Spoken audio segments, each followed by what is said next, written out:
Good afternoon, 49er faithful. Welcome to another episode of the Sneakerhead Call-In Show. I am your host, Rob Schuh. I'm a little bit of a groggy version of myself. I don't nap as a practice in life, and there's a reason I don't nap, because I'm useless after a nap. Well, today, body was feeling a little bit run down. Have that weird feeling of like, am I getting sick? Did I pick something up while I was on the road flying? I don't know, but I was like, well, I'll take a nap. I'll feel better.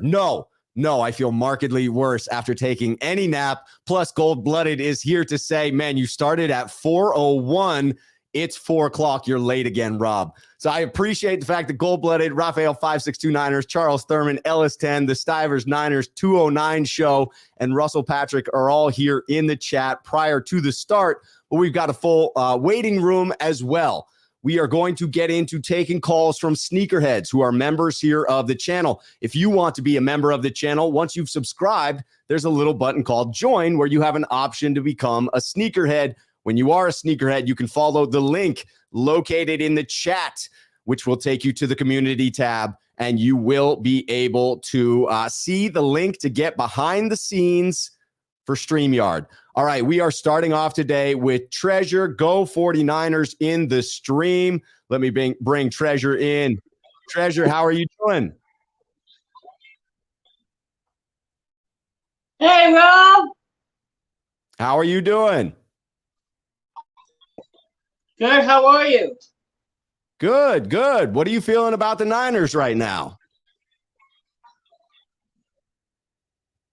How do I feel about last week? Yes. I'll do morning, but what day is this? Disappointed. Disappointed? I hear you. Are you optimistic going forward into this week? Yes. Actually, this is how optimistic I am. I think we're going to crush the Rams. We're going to crush them? All right. I like that. Yes. Absolutely. What do you think the keys to this game are? Offense. Offense.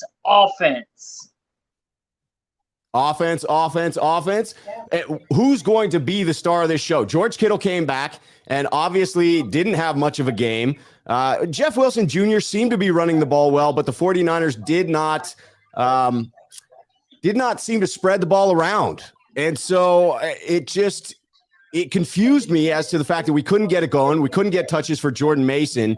So tell me, who do you think is going to be the star in this one? JM, baby. Jordan Mason. Jordan Mason? Okay, I like that prediction. What kind of a stat line are you predicting for Jordan Mason? He's going to set, I'm going to say he's going to do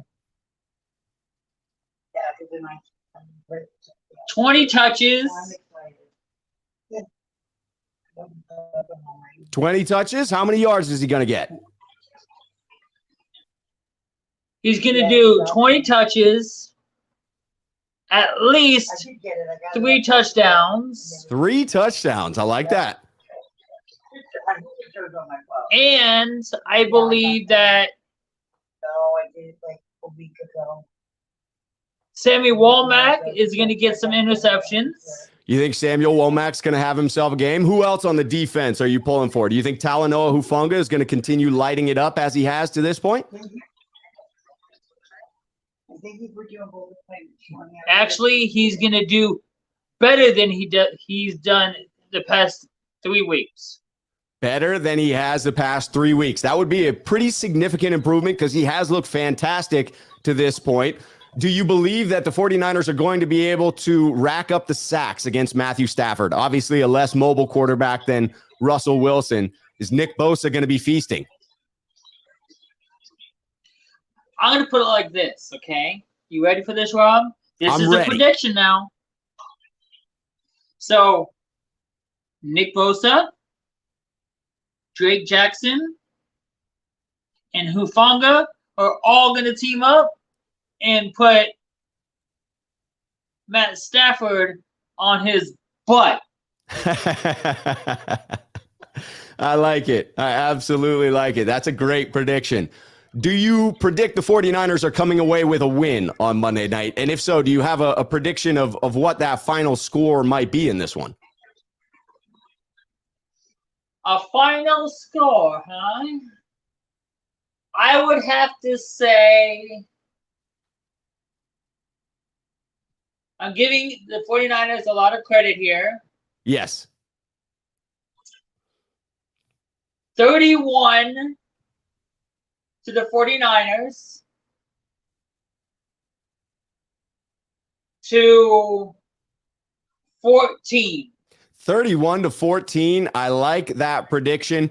J Cruz 24 is making a prediction as well. He says, I think it's well established that as long as Rob watches from home, we will win. Well, if J Cruz is right about that, I hate the fact that I am going to be watching from home. I do think we are going to win against the Rams, and J Cruz is just going to feel vindicated that, in fact, it is me staying home that has come up with that particular outcome. But I don't think that's the case. I think that I'm a good luck charm when I go to the games as well. Isn't that right? So I have to see a bit of a discrepancy with his thought there, because I think Mount Rushmore should have Rob Schuh on it, and I still truly believe that. And I actually think when you are at the game, it's a 49ers good luck charm. I appreciate that, Treasure. I really do. I absolutely do. Well, I hope that we get the win. I hope that you're right about that final score, and I hope you're right about your predictions of who's going to excel in this one. And I hope that you get to watch the game and really enjoy yourself on Monday night, and we will break it down next Thursday, as per usual. You see the shirt? Yes, sir. Got Jason on there. Oh yeah. All right. But I want to really thank you for all your content on the traveling games. I just wanted to let you know that there are some times that you are a little choppy there. I appreciate that. Yeah, the reception in the parking lot is not fantastic. I really do appreciate that. But it's just a tad bit choppy. It's not like a huge deal. Well, that's good. That's good. All right, Treasure. Well, I will definitely see you next week on the call-in show. You got it. All right. Enjoy your week. Oh, can I say something real quick? Yeah, absolutely. So I want to give a shout out to Chris Royal and Sean 951 Niner. All right. Your favorite members on the stream? Yes. Very cool. I appreciate you doing that, and we will definitely catch up next week. And pass that on to them, please. I most definitely will. Thank you so much, Treasure. Take care.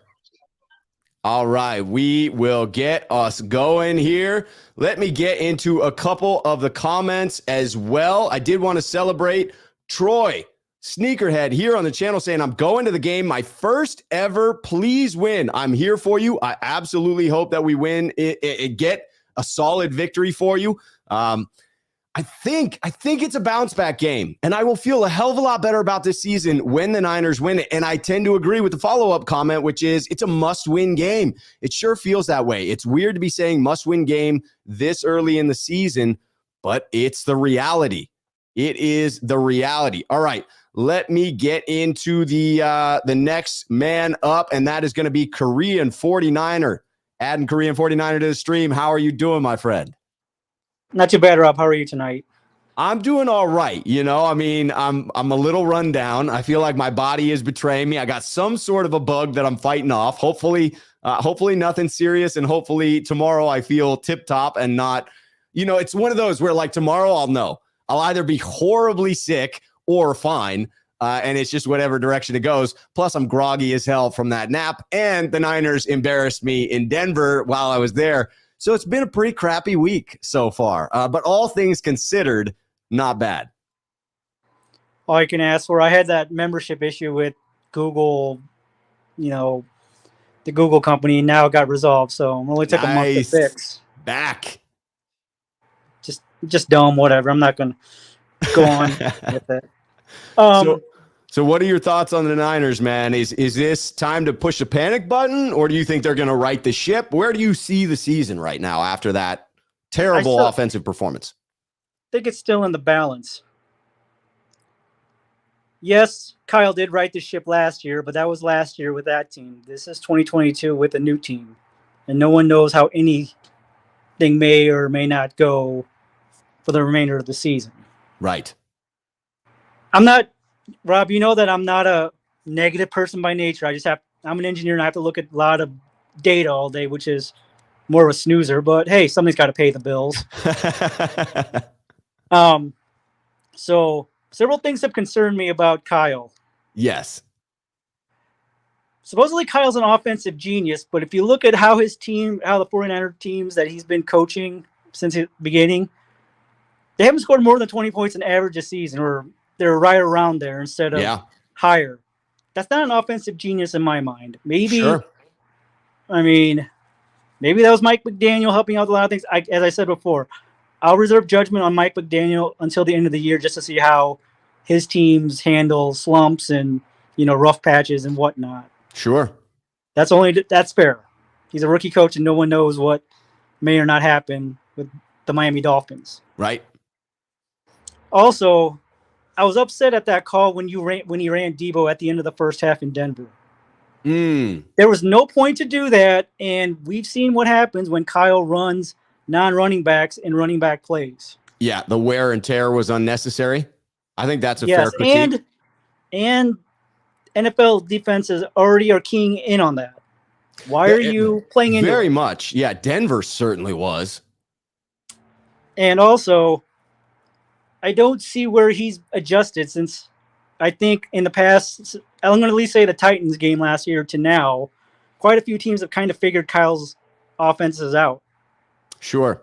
And it feels that way. It does. I don't know what he's going to do to adjust. Yeah.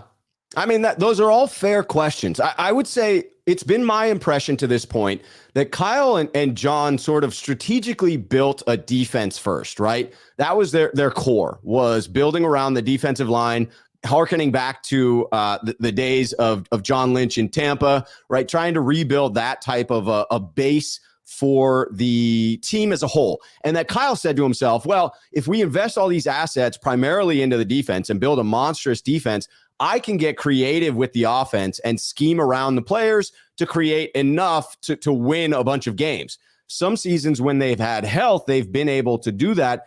But it comes from more of a strategic, hey, we lean on this defense and the offense complements that, as opposed to trying to be a high-flying offense that produces 35 points a game and then the defense gets tired out. So to me, it feels like a conscious decision. Now, it hasn't worked on the ultimate stage, and so I think it is fair to critique it, but I see it as more of a choice than an inability by Kyle Shanahan to score a bunch of points. Now, the performance in Denver does not underscore my own point there. It more underscores yours, which is the question of, can Kyle right the ship?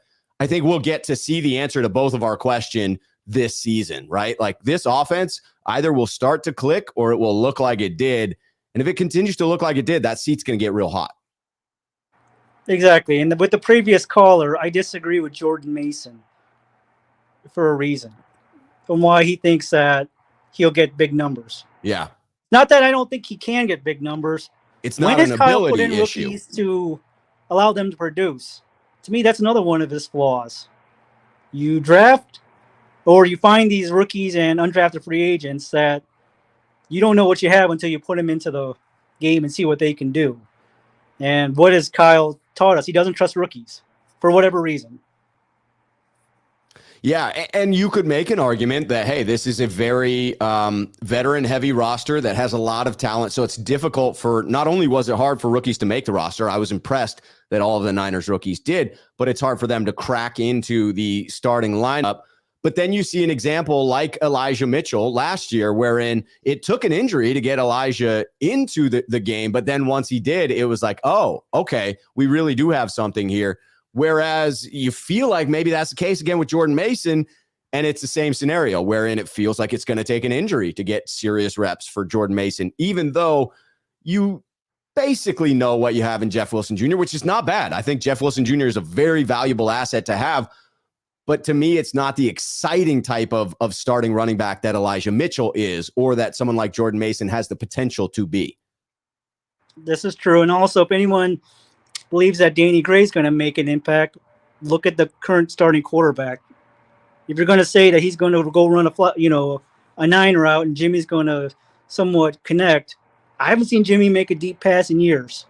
Maybe I don't. Last one I can kind of recall was that play action to George Kittle against, I believe it might have been the Packers. I may be incorrect on that, or the Vikings. I can't remember that one. Yeah.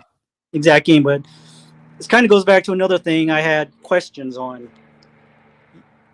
Everyone was happy that Jimmy came back as a backup this past offseason.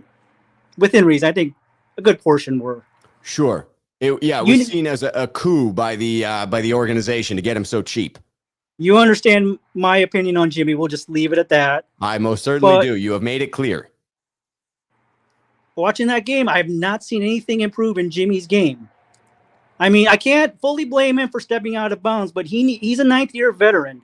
Yes. He should know where the out of bounds of the end zone should be. Jimmy deserves criticism after this last one. Like he legitimately deserves the way in which you feel about him right now. I think that is fair, the way in which you feel about him right now. I think a lot of fans feel similarly to how you feel about Jimmy Garoppolo at this moment in time.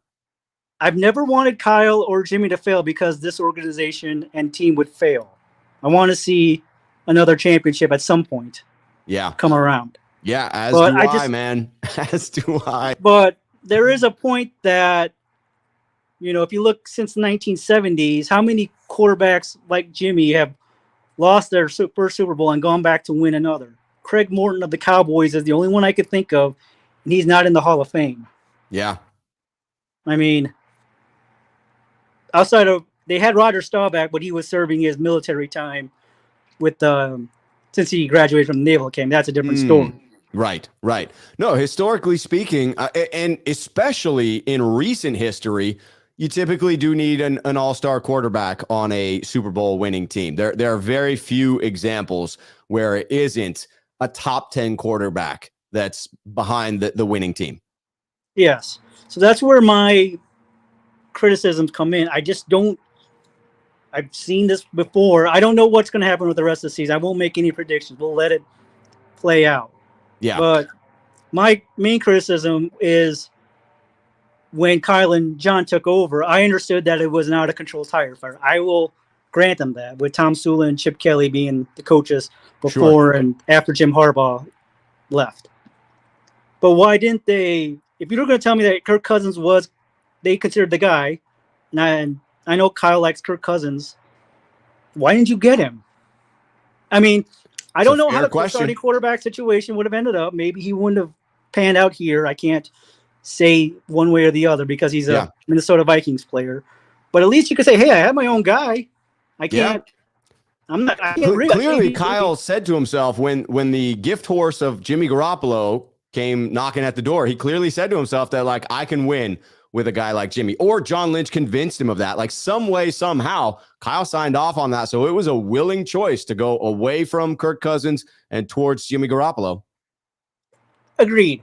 And I can't speak to how Kirk Cousins could have played on this team. I'm not going to say that. I don't know. It could have been the next Joe Montana. It could have been the next Cody Pickett. Who knows? Sure. That is a great point, is that you don't know. Yeah, until you put him in the game and let them play, you don't know if you're going to get a diamond or you're going to get a hot dog turd. just speaking. Yes. So, but I truly think that we can right the ship. I do think that this season is not lost, and I do believe that it starts on Monday night. I believe that we take it to the Rams and play them tough, as we historically have underneath Shanahan during the regular season. I think it'll be close, but I'm predicting that the Niners are coming out of this one with a victory. I don't know what any game outcome's going to be. I know you're going to a couple more road games this year. Hopefully they'll find a way to scrape a victory in each of them. The rumor of the Rob Schuh curse, that rumor has to die. So that's That's your call, brother. I'm not telling you to go one way or the other of any jinxes or curses. So, but if this offense comes out and plays the way they did against Denver against the Rams, they're not going to win. I will definitely say that. That's a fact. I Absolutely. mean, we could throw spaghetti against the wall and hopefully it sticks. But if you can't out execute or out scheme your opponent, absolutely.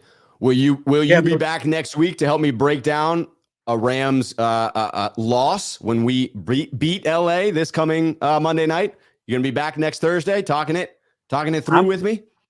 I'm hoping for a big 49ers victory, but we'll see what happens. Hopefully very nice. They'll find a way to do it. Always a pleasure chatting with you, my friend. Are you finally dry from Chicago? I am finally dry and warm from Chicago. It took a little while. That was a chilly day for rain, so that was not fun. So that was a torrential downpour. Yeah, it was. It wasn't fun. No, it was not. All right. Thanks, Rob. You have a nice weekend. Hey, you too. Great to see you. All right. Speaking of people who were in that torrential downpour with me, all right, we're bringing CJ Gray into the stream. CJ, how you doing, my friend? Man, we got to stop meeting like this, man. Right? This is not good for either one of our health. We are taking years off of our lives. It's just unacceptable. I can speak for myself. I'm overly invested in the 49ers. My happiness is taking a beating. The stress levels are through the roof, but a win kind of solves most of that, like at least for 1 week. Yeah. And so the game in Denver, from an offensive standpoint, it don't seem like hardly anything went right. It just the start to finish was rough. Yeah. Well, first drive taken out, start to finish. Yeah, and just the line wasn't blocking well. It wasn't open up sustaining holes in the run game, especially when they handed to Debo. It seemed like if you ever played Tecmo Bowl and your opponent picked the same play as you, and all the people just charge in and bum rush you. That's kind of how every time they handed Debo the football. It did. And yet we continued to try it. It was like, well, this isn't working. Let's do it again. And I would have rather them play fake to Debo or just try to use them more in the passing game with less running attempts, because they all over it. There's going to have to, that Debo package is going to have to open up for if they wish to continue to use it. Very true. You can't use it if it's ineffective, right? Unless it's setting up, monster plays that you're taking advantage of. If it's not functioning, then you have to find something that is. There needs to be a new wrinkle, a new way to get the ball to Debo in space, whether that's just going back to the short crossers. Yeah, and so I think the biggest loss to our team that doesn't just get mentioned is more than it should get mentioned is Elijah Mitchell. That's not getting mentioned enough. It just felt like it was in the first half of the Chicago game, even though we didn't have the points to reflect it, it was like a machine. Yeah. With Elijah Mitchell in there. It was efficient. And when you remove Elijah Mitchell, it's just like our run game is the star point of our team. And if you don't have an elite talent at running back, it's hard to run the football. And then if it's hard to run the football, then it's hard to create the play action to come off of it. And then you end up in a lot of the drop back passing game, which is real predictable with Jimmy just because of his skill set. Now, I was able to go about a minute or two without mentioning him. So that was good on my part, but now we get to him, man, going through the tape, man, 10 plays left on the field by Jimmy. Like, if he did any of them plays right, we win. Just about it. All we needed was 2 points to overcome. Well, the 2 points that he gave them by stepping out the back of the end zone. Quite literally. But he had a wide open Debo and he threw in a double coverage. Had a wide open Debo. Dude had to fall on the ground to catch it. Had a wide open Debo a third time and basically was skittish in the pocket and basically ran into a sack instead of just letting the ball go. I don't know if that was Debo, if that was Brandon Ayuk in that slot play. Where he had to 47 lined up on the linebacker lined up on him.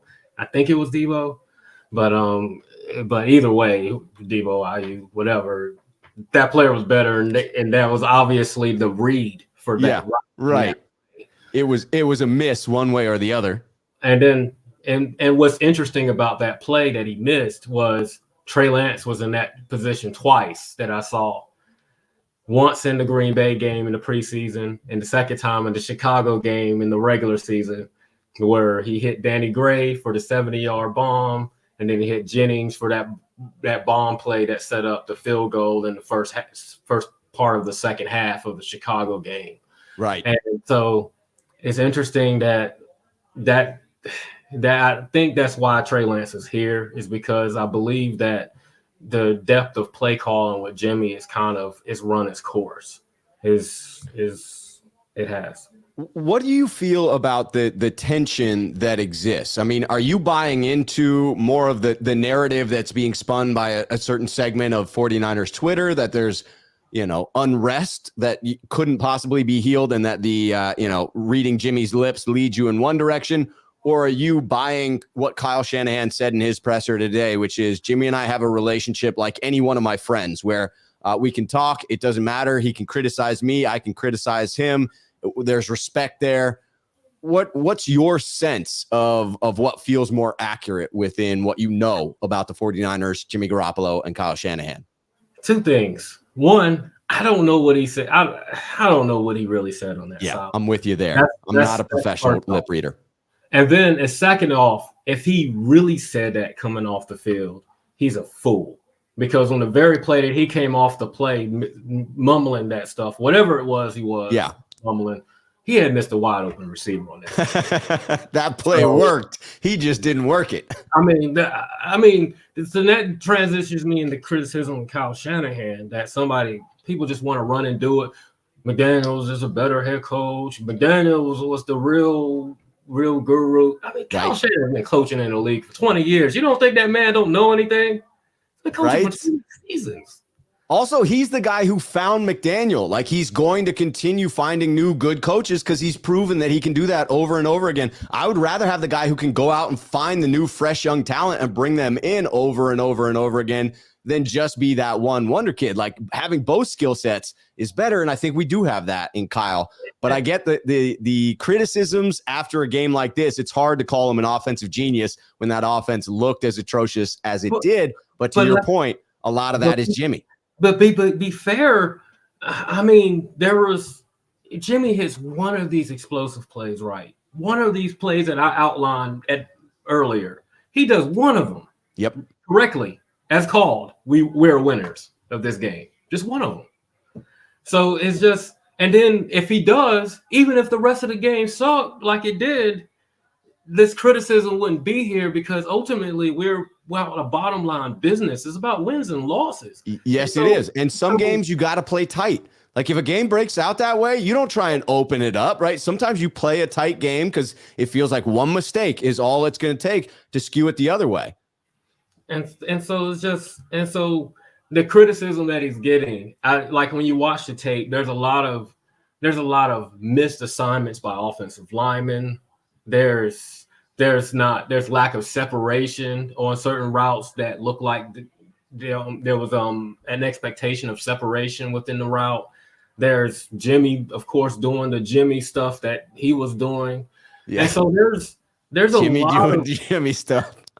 I mean, there's a lot of blame to go around in this game, and a lot of the players have to take accountability. And it looks like an offense that's the players and everybody's just not really in sync with what's going on. And then that's a product of there's no preseason because nobody really played in the preseason not just Jimmy either, right? Who obviously didn't play with this unit during the preseason, but the entire starting offense rarely played together. There may have just been a handful of snaps, maybe none, if you're talking about the entire starting offense being out there. And I do think it's fair to point out, number one, that Denver does have a very stout defense. If you look simply at points allowed through 3 weeks, they are setting up to be a ferocious freaking unit themselves. Gregory, And it's fair to point out Trent Williams, once he's out, dude, you know, you're starting left tackle. That's a big loss. It doesn't excuse what Jimmy was unable to do. And it's part of keeping things in context. And then so like also Jimmy was our only pass I can give Jimmy that night was, man, his offensive line was doing this disservice a lot of the night. Yeah. Especially Jalen Moore when he came in. That was ugly. I mean, gosh, he was just like, when you look at the tape, he just was standing in place like this while everybody just ran right by him. I was like, who you blocking, man? I'm like, who you blocking? Like, nobody. You can't just stand in the way. You got to actually put your hands on somebody. I was like, that was the play that Jimmy got absolutely killed. Oh. That could have been an injury. He got absolutely killed. I think that's the play that he went up to Jennings. And if Moore would have breathed on the dude, just breathe on him. I think that's a completion. Man. Yeah, that's brutal. That's brutal. When you're like, McKivitz, you're injured, you're going in, buddy. You know that Moore is struggling. One arm or one leg or whatever it is, it's got to be better than this. He blocks nobody. That's rough, man. He did look lost out there. It looked like it was moving too fast for him. It's so strange that he was, early on in his career showing promise and now seems to be a bit lost when he makes it out onto the field. Yeah, so I'm going to let Jimmy go, man, just because I just don't believe it can be any worse. That's right. And we knew Bad Jimmy was out there, right? We knew he was capable of a game like this. You just were hoping it wasn't going to be right away. I mean, I don't know if I ever seen him play that bad. It's next level Bad Jimmy. He was like, you think you've seen Bad Jimmy? Let me show you. Because 1 of 11 on third down, taking a safety, fumbling a snap, throwing in a triple coverage for an interception.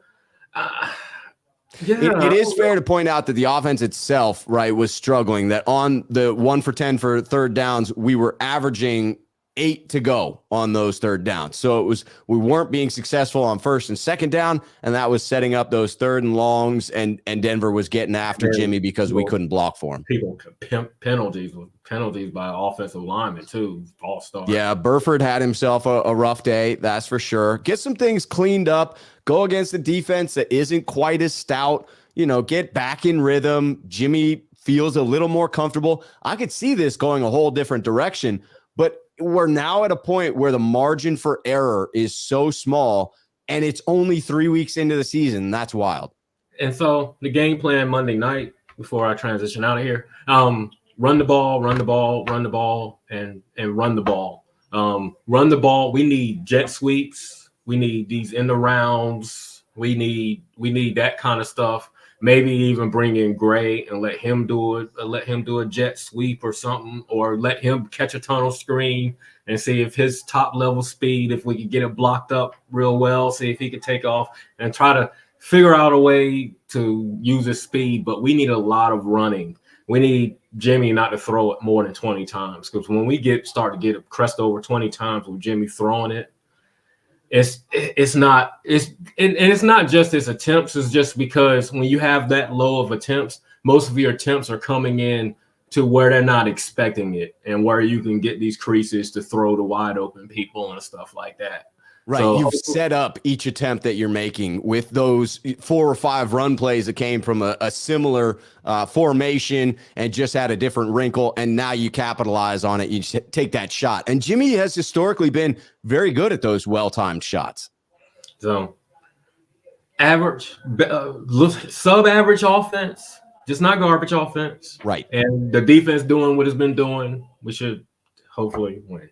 So that's fingers crossed that we are here talking about a win, and the Niners sitting in first place at 2-2, 4 games into the season. All right, Rob, you take care. Hey, you too, my friend. I'll see you next week, win or lose. All right. Later, buddy. All right, we're bringing in Jaguayo56 to the stream. Jaguayo, how are you doing this afternoon? Are you feeling optimistic? Are you feeling down? Where is the state of your fandom? I am, I'm over it. At my age, I can't afford to worry about what happened in the past. Yes. Well You said. know, You got to let it go. you gotta let it go. Oh, what do? We gotta circle the wagons. You know, it seems like it happens every year. You know, we get off to a slow start, then we're scratching and clawing our way back. And this game, like, you know, like it was last year. I know last year was last year, but ownage is ownage, you know, and I'm just hoping that good Jimmy against the Rams, 6-1, uh, is gonna come out this Monday night, and we get a win. And like you said, we'll be in first place. Yes. Uh, It does but feel like when we come in against the Rams, there's going to be that added motivation of, hey, not only do we feel confident because in the regular season we have had a bit of ownership over LA and over Sean McVay, but because we lost that critical NFC Championship game, because LA went on to win the Super Bowl, there's got to be some pent-up aggression from this group of 49ers that want some revenge for that painful loss. I know revenge tour hasn't worked out well for us, but a revenge game is far different. I do think that they're going to take out a lot of their physicality, a lot of their aggression, a lot of their irritation with how things went on offense on Sunday night. I think we're going to see that come out Monday night. yes, I'm really hoping that'll happen. I just want to touch real quick on the Denver game. I mean, it was just a bad game. Offensively, we lost, you know, because of the offense. You know, that's just the way it is. You know, I mean, it's what happened. But you know, when you only run it 19 times and you're a so-called running team, 19 runs isn't going to cut it. You know, No. we have to go over 30. You were pretty successful, and yes. The wins go up significant. The win percentage goes up significantly when we get over that crest. Yes. One thing, I heard that Brunskill is practicing. If they give him a okay to go, would you insert him now, or would you keep the line the way it is and hope that it starts to gel a little bit more? Or what is your feeling on that? Personally, I'd leave the line as it is right now and hope that it continues to gel. But you have Brunskill in your back pocket such that there's a much shorter leash if you're experiencing significantly, especially I should say, if you're experiencing any difficulty at the right guard position. If Burford is having another game that's, you know, slightly marred by penalties, you have the option of going to Brunskill. If Aaron Donald is, you know, taking Burford for a walk, maybe you put in Brunskill, and you have that option at center as well. But I'll be honest that I've seen promising things from both Jake Brendel and Spencer Burford to where it feels like, hey, let this unit continue to gel. They're a young group. They're just getting these first starts underneath their belts. And let's see what we've got here. Daniel Brunskill feels like the best sixth man along the offensive line that can play almost every position. I just don't know that he's best suited to start at any one of those positions. Yes, I kind of agree with that. The other thing is the running back situation with why the hesitation to put it in? I mean, I know everybody is scratching. We lost you just a little bit on that when you were breaking up right at the end, but I got the question, which was, why aren't we seeing the snaps for Jordan Mason?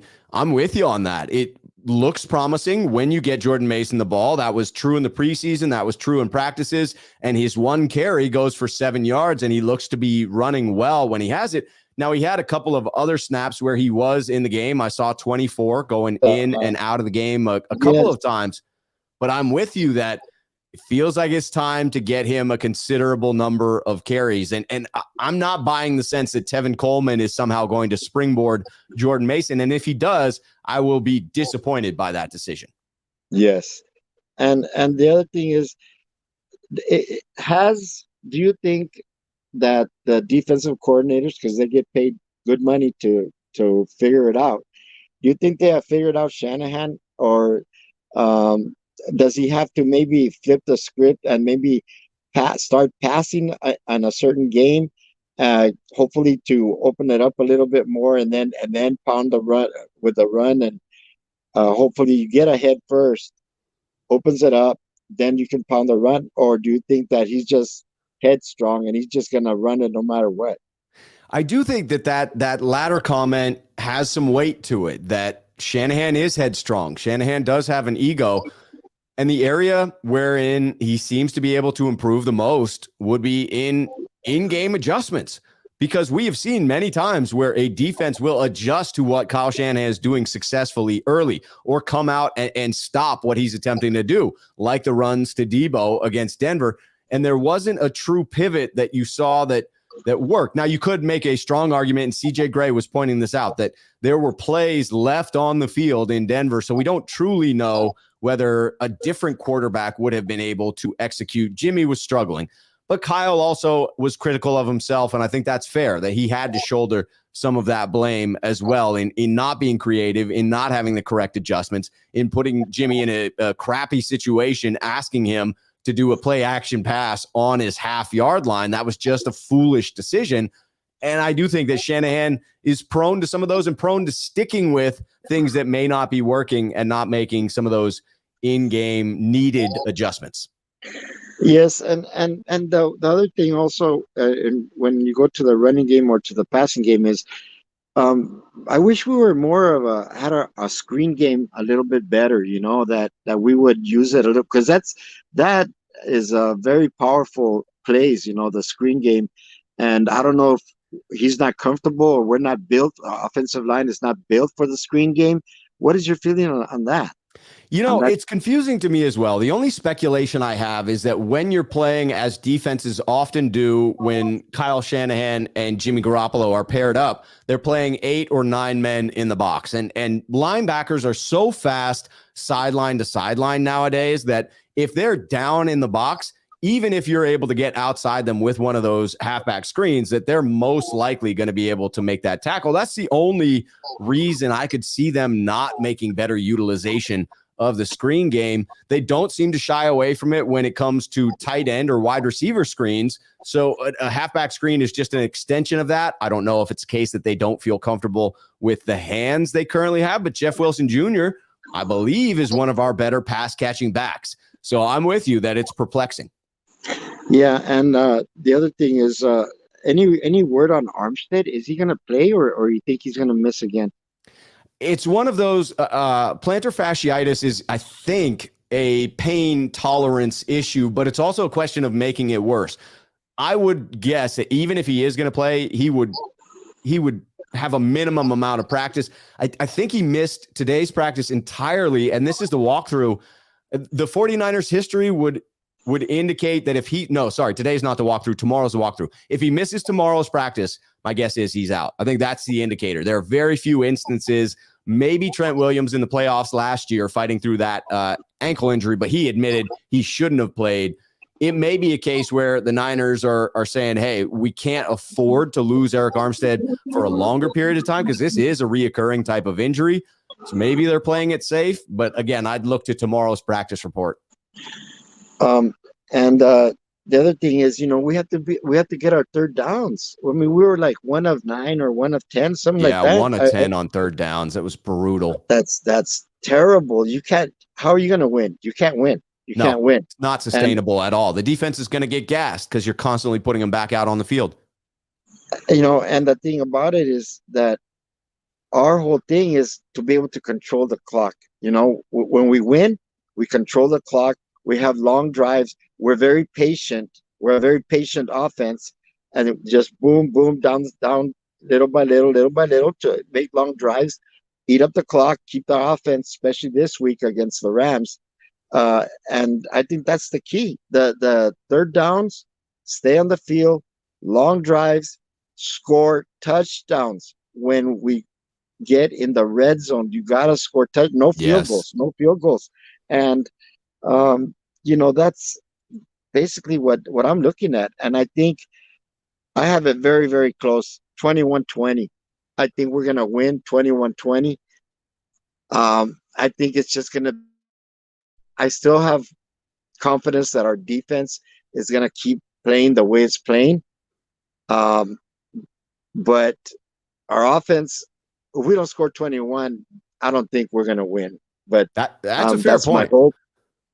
Yeah, and so that's where I'm at. But hopefully you feel better, Rob. Thank you again for your time, and I really appreciate all the time. I appreciate your effort, that you put into it. I know it takes a lot of time, a lot of effort, a lot of work. I appreciate it. I think all the faithful appreciate it, and hopefully you get better. You don't end up on the IR, I hope so and too. I and hope so too. I'm you, feeling better. and you and your family stay blessed and have a good weekend, a great weekend. Let's say a great weekend, because Sunday we're gonna have a win, and talk to you later. Yes. Monday night, we're getting that win. Oh, and, Monday and we night. will There you talk go. next week, my friend. Yeah. Okay then. Take Bye-bye. care. All right. Fantastic stream so far. Very excited. Do me that favor. Hit the like button if you enjoy the content. And we are bringing in Bullpup 33 to the stream. Bullpup, how are you feeling after this loss to Denver, but with a big, important game on the horizon? Where is your mindset at right now? Okay, Rob, I'm counting on the Monday night 49er magic. We do have some historic magic to lean on, don't we? We do. I mean, it's sad that I'm leaning on it, but even when we suck, we would win on Monday night. That's true. There's something to it, man. I mean, hell, if you could get Jerry Rice out of retirement, that man was gold on Monday nights. You know he'd catch a couple of touchdowns. Oh, remember when we wore the black jerseys with Carlos Hyde looking like he was, out of a video game? And Yeah, they were like, "Where was finally this?" getting what we all thought we had when we drafted him. Yep. So leaning on that a little bit, and I think there's reason to be concerned. There really is, but there's also reason for optimism, reason for hope. I do think we do match up well with the Rams. First of all, it's a division game. Yes. And this is going to sound strange, but we're kind of built to beat the Rams. I would agree that this team is set up to go well against the Rams roster to roster. Yeah, we weren't a good matchup because in the NFL, obviously, it's all about matchup. We weren't a good matchup against Seattle. Right. We obviously the record shows it, but the record also shows we're a good matchup for the Rams. It does over a long stretch of time. Yeah, and I think that it has a good chance to continue. Obviously, I think what really killed us on Denver was the number one inconsistent play. Very across the board. inconsistent. That reared its. We thought we solved that. We left that in Chicago. It showed up its ugly head again in Denver. Yeah, we clearly packed that in the suitcases and brought it with us. Yeah. So, but there, we're back home. So I'm leaning on that a little bit. Honestly, I'm going to start calling up some assistant coaches. So I want to see like 0 catches for Cooper Kupp, because this is like playground stuff. Like, where he's going. Just triple team the man. Yeah, take him away. Take him away like the Detroit Pistons used to play Michael Jordan. Just smother the man. Yeah, I mean, just take him away. Just take him away. Let somebody else beat you. Like, take the Belichick approach. That's what they did to us last game. Just put him on there. So, and I'm excited. I think the young guys might give up a player to him. I think the young guys can keep up with him. I really do. Yeah.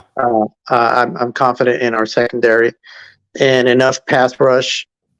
And that was our Achilles heel when we played him in the NFC Championship, was the slot game.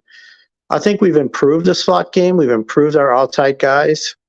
So I think our secondary has improved from when we played them last in the NFC Championship.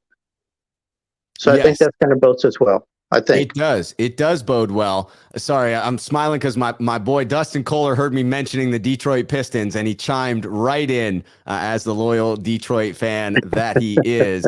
Have to bring that up. Dustin, shout out, my man. Those Pistons, I was watching them smother Jordan in a highlight clip just a couple of days ago. That was highway robbery. It was mugging of Jordan, and I'm here for it. But yes, it is. it does feel like, sorry, please continue along your train talking about the Niners and the matchup. So, yeah, I think we're going to be okay, I think. Again, as long as – so I hate to say this, but the 2 games that we've lost, I mean, it's cliche, but I'm trying to give the faithful a little bit of hope here. The 2 games that we've lost, even though they were ugly, in retrospect, we beat ourselves. Yes. That's both comforting and annoying at the same time, right? It's aggravating to think that we beat ourselves, and it should give us a little bit of hope. Yeah.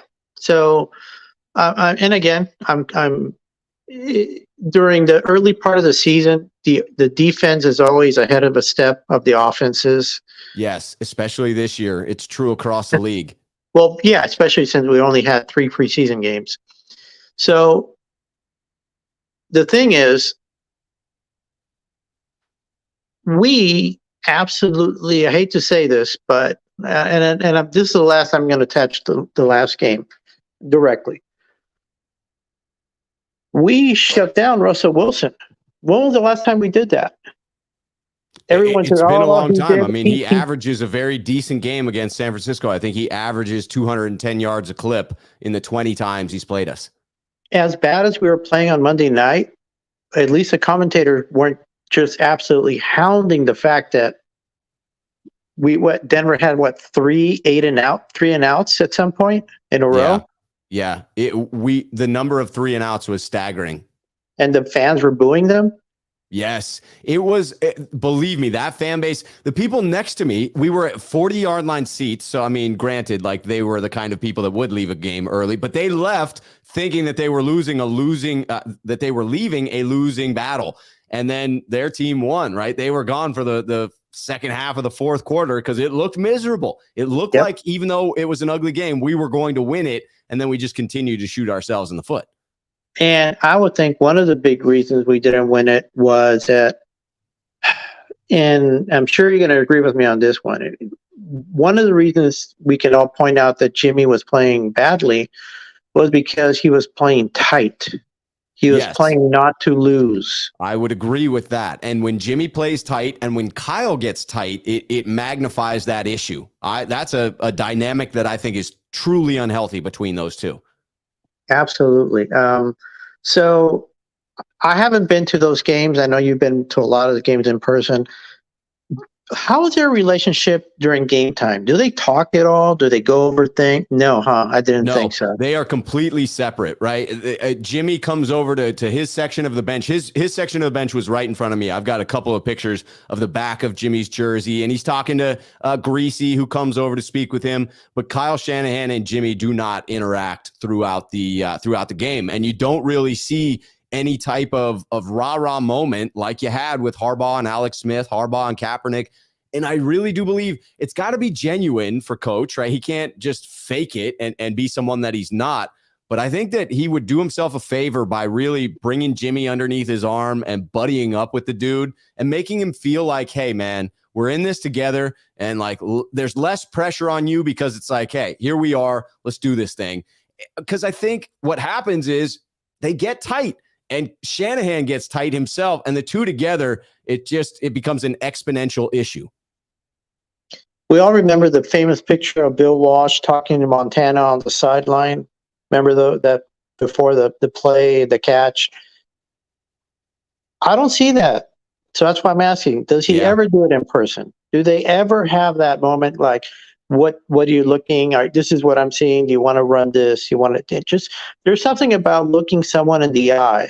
I agree. If you want to get on the same page, you look them in the eye, right? No better way than to communicate. What percentage of communication is nonverbal, right? Let's get face-to-face. Let's get chummy. Look him in the eye. Get a feel for where this guy's going. If he's playing tight, just say, hey, look at me, come back. If they're buddies, like he says they are, right? Then he said that in his press conference. Buddies talk to each other. They lean on each other. They prop up each other. They have each other's back. I just don't get that sense from this combo. I think that you're spot on about that. They definitely need to repair that relationship. No matter how close it is right now, it can be better because there was some damage done to it in the offseason. So if it used to be close, maybe try and repair that a little bit because it's that relationship that our season hinges upon. Yep. And I'm going to leave you with one last question here. Where is Anthony Lynn? Where is his impact on the 49ers? I can't definitively say I've seen his fingerprints on this offense or this team as of yet. Right. And weren't we all jumping, enjoying, saying, oh, he's the X factor. He's going to help Kyle get released, and I certainly was. So anyway, that's me calling out the coaching staff. I'm going to let anyone else have their I think 2 it's cents. a fair call out. Absolutely a fair call out, Bullpup. Hopefully we're talking about a win next week and how Kyle Shanahan got it all together. He's repaired the relationship with Jimmy, and it's all smiles. Yeah. And I agree with the last guy who said, hey, free Danny Gray. Get that man involved in the offense. If we don't see at least a shot to Danny Gray against the Rams, I will be disappointed. That'd be criminal. Reverse, bubble screen, whatever. Just do it. Just get him the ball. Yep. All right, man. Gotta let you go. Appreciate it, Bullpup. Late.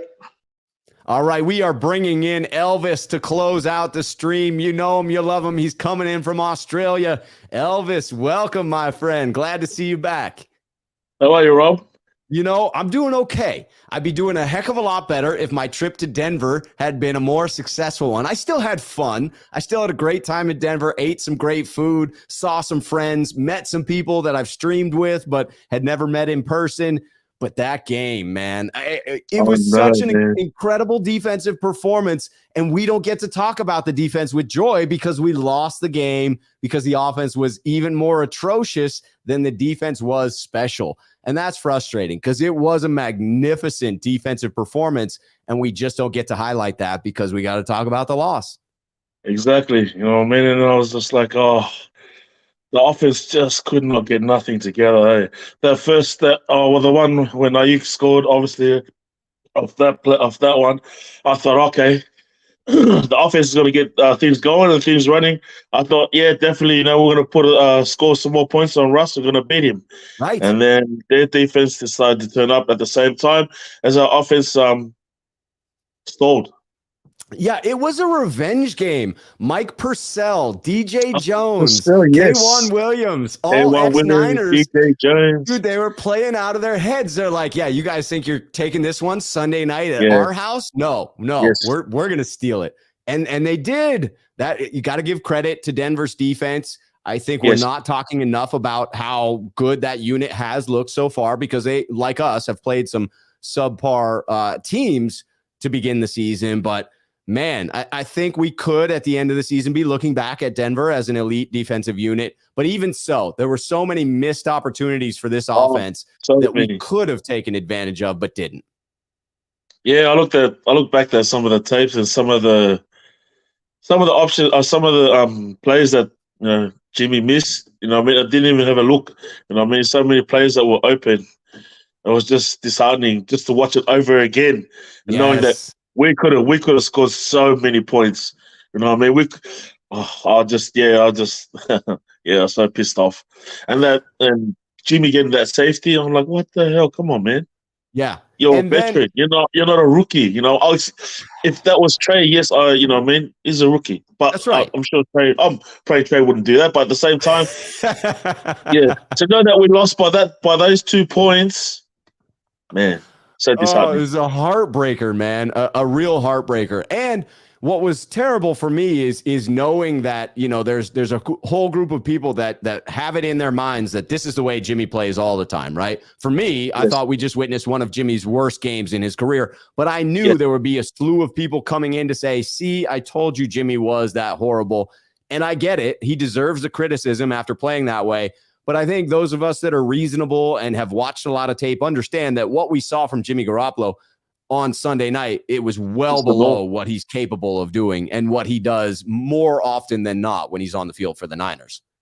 And you're right, because it's like what you said. It's the norm. We expect that from Jimmy. He has a lot of good games, and then he'll have that odd game where it's just rubbish. You know what I mean? Really That was rubbish. you're right. I think that was one of his worst games ever. Yes, And I think I feel sorry for you because you were there. You were there actually at the game. You know what I mean? it was So yeah, painful. it was just probably just as worse. It really was, because it was a mixture of feeling somewhat confident because the Denver fans gave up. I mean, they're like, oh, we're losing this game. We can't all do the anything on offense. And so the atmosphere within the stadium was very deflated. But then when Russell Wilson had one of those scrambles, for me as a Niner fan, I'm going back to all those Seahawks games and I'm in PTSD When I mode. saw that I'm like, damn it, Russell, not again. Don't do this to me again. Sure enough, right? He does just enough to get them over the hump. It was wild to be there, man. It felt so deflating. And we should have, Carl should know better. You know, I mean, he's played against Russ that many times. He knows when the fourth quarter comes, Russ turns up. Yes, and he'll play out of his skin, which he did with that drive in the middle of the fourth quarter. To me, straight away, then I'm like, we're going to lose this game. right. It felt like Chicago again. Yes. You know what I mean? It was felt like slipping Chicago away, again. I had that feeling again. What I felt in Chicago, like when we played Chicago, I was like, we're going to lose this game. We are going to freaking lose this game. It was a very similar feeling for me. I had that feeling in Chicago. I had that feeling when we were in the NFC Championship game and we got the ball back for the last time. I'll be honest, I wanted us to do something, but the feeling in the pit of my stomach was resigned to the fact that something terrible is going to happen here and this game is going to end with us losing. And I felt that way in Denver as well. And that's a disheartening way to feel when you're supposedly you have a head coach that is an offensive genius. And I believe him to be one, but when you have a performance like that, it does make you question it. Definitely. You know what I mean? I don't know. I'm just hoping, you know what I mean, we bounce back against the Rams. What's your gut say about that? Jimmy's got that out of his system.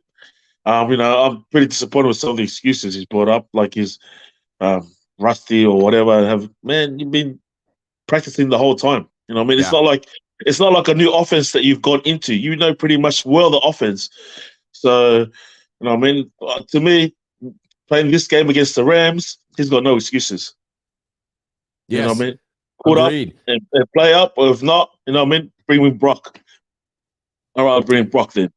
Yeah, if you get to the point where you're mathematically eliminated, at that point, save yourself some money, bring in Brock, and move forward with that.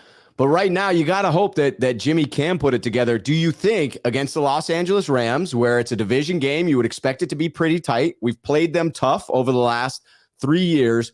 You think we're going to be able to get this win? I'm positive that we can. I'm sure Jimmy will bounce back, and Carl too. Will have a better game plan. He always tends to play his best.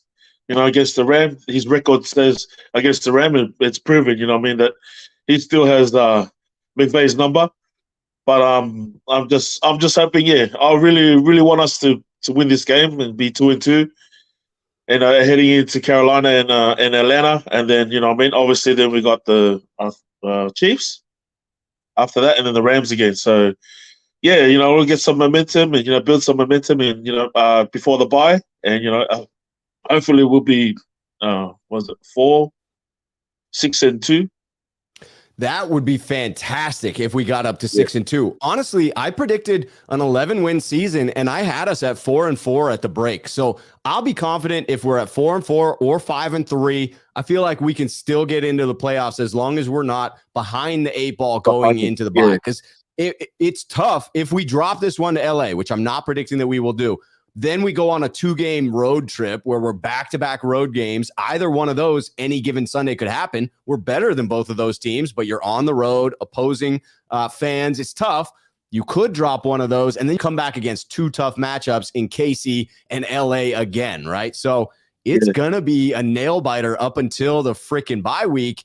And if we fall behind at some point, there's going to be this whole debate of, can you continue to win with Jimmy Garoppolo?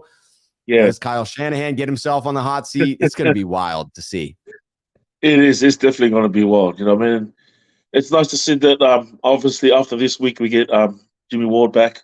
You know what I mean? But to me, I think,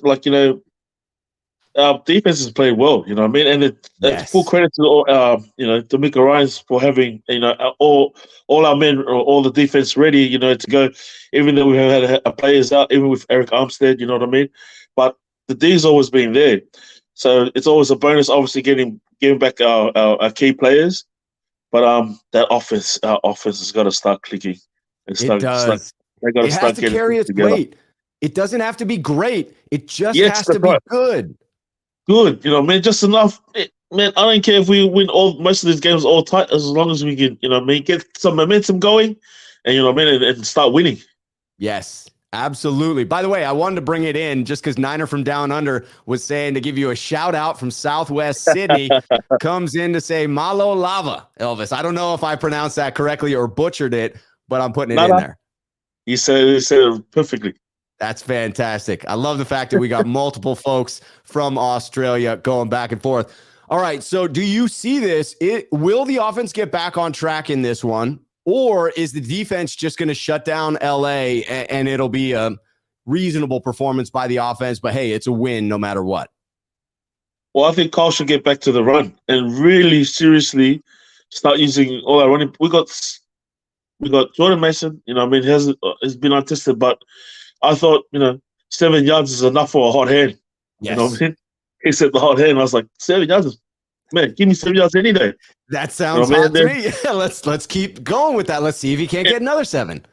Yeah, you know what I mean? And at least give him 5 touches, you know what I mean? And then he can at least average that out and say, okay, and then he's definitely got to give Jeff Wilson a bit of a spell, bit of a break, and then or not just bring in Mullen back. You know what I mean? 2 seasons ago, he was leading the league in rushing yards. So right. You know what I mean?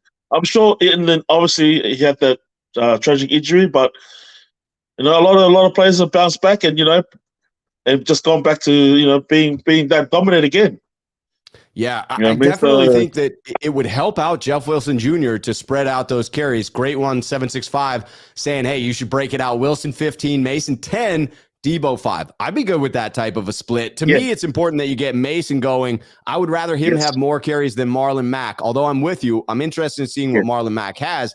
I'll be intrigued to see. I'll be intrigued to see if they elevate Tevin Coleman as well. Shanahan likes Coleman. Yeah, well, look at Jen McKinnon and Coleman. Everyone thought they were washed up. They came back. Look what they played for the Niners. You know what I mean? So I think Marlon Mack can do the same thing too. You know what I mean? He's still young. He's still in his mid-20s. So you know what I mean? He's still got plenty of juice to go. But I would love to see Jordan Mason get a lot more touches. I'm myself personally obviously confident in the kid, but I would love to see what he's got. And I think hopefully we will be pleasantly surprised what he can do. I think so too, and I'm hopeful for that. Do you believe that Talanoa Hufanga is going to keep his phenomenal season going into Week 4 with a tougher matchup against the Rams? Yeah, definitely. I reckon he will, and I think he'll just be just as motivated that the following week. Jimmy will be back, and then we get to see. A deadly combination. I can't wait to see that, man. I hope Eric Armstead is back this week. I hope he doesn't miss the Rams game. But if he does, I'll be excited when he and Jimmy Ward are both back. Because I agree, it just takes this defense to another level. What do you think about what's happening with the nickel? That's intriguing. I'm keying into what Richard Sherman had to say about Samuel Womack in that, hey, it's not so much the pass coverage that's an issue. It's protections within the run scheme, right? To be involved in the run game, to make the tackles in the run game, and that it's harder for rookies to pick up the defensive scheme when it comes to defending the run. And therefore that, hey, it's not what he's doing in pass coverage that's an issue. It is the run defense. And Sherman goes on to say something along the lines of, that's why you typically don't see rookies at the nickel position. So I'm not taking it as a huge slight against Womack. It just feels like trying to get the best bodies on the field at all times.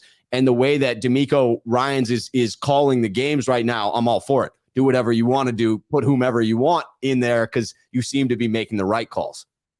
Definitely. What's happening with Jason Verrett? Is there anything knowing when he's coming back or not?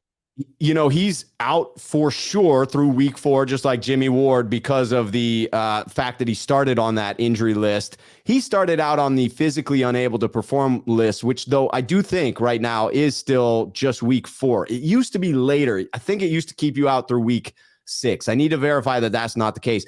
I wouldn't expect anything from Verrett until I would guess that they activate his practice window sometime closer to the bye week, and that we're looking at a second half of the season type of a return from Verrett. But if no one gets injured, it's fair to question whether they'll just stick with who's on the roster and whether they would sort of keep him on the IR or PUP list that he's on currently.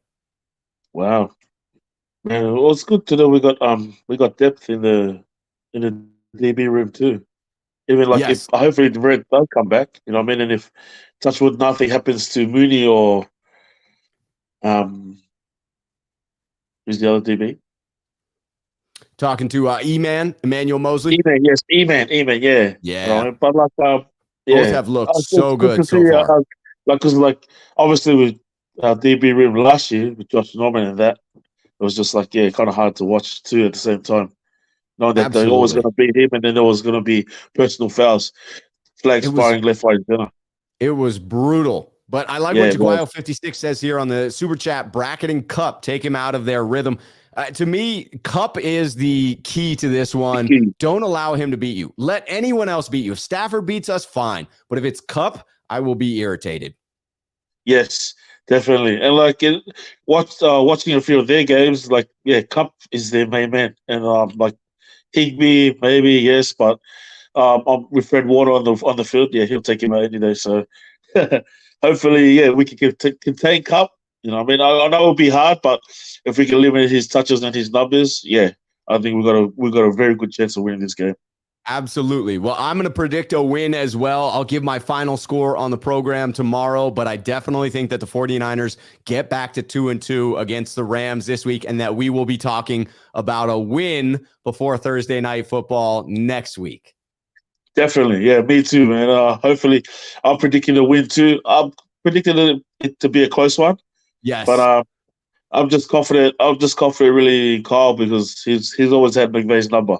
You know, what I mean, obviously the most important one that he should have won, obviously, was the NFC Championship. But hey, you know, what I mean, you can't win them all the time. Can't win them all, unfortunately. How many points do the Niners win by? I agree with you. It's going to be a close one. What's your prediction as far as how many points? What kind of cushion do the Niners have in this one? I'm predicting 21-23, a close game. Yeah, but I'm not worried. Like I said, not worried about our D. Just worried about the offense. Put it together. That's all. Hopefully, Jimmy has a better game. A better game than obviously the last game. But usually Jimmy bounces back and has a good game and goes for a bit of a stretch, and then I don't know, then does one of his bonehead throws. But hey, that's Jimmy. I think he will bounce back. I think we will see much more of average play Jimmy or good Jimmy, but not the bad Jimmy that we saw on Sunday. I just don't think we see two performances like that back to back. He and Kyle Shanahan will get on the same page, and the Niners will get a victory on Monday night. Definitely. Hey, always a pleasure chatting with you, Elvis. Always a pleasure chatting with you, Rob. You take care of yourself. Hopefully, like in England, they get a game here in Australia. Yes. Hey, we got to get one there. I'm going to every stadium. So if there's a game in Australia, I'm coming out and we're hanging out. That's just the way it's going to be, my friend. Don't worry, man. I'll show you the hot spots here.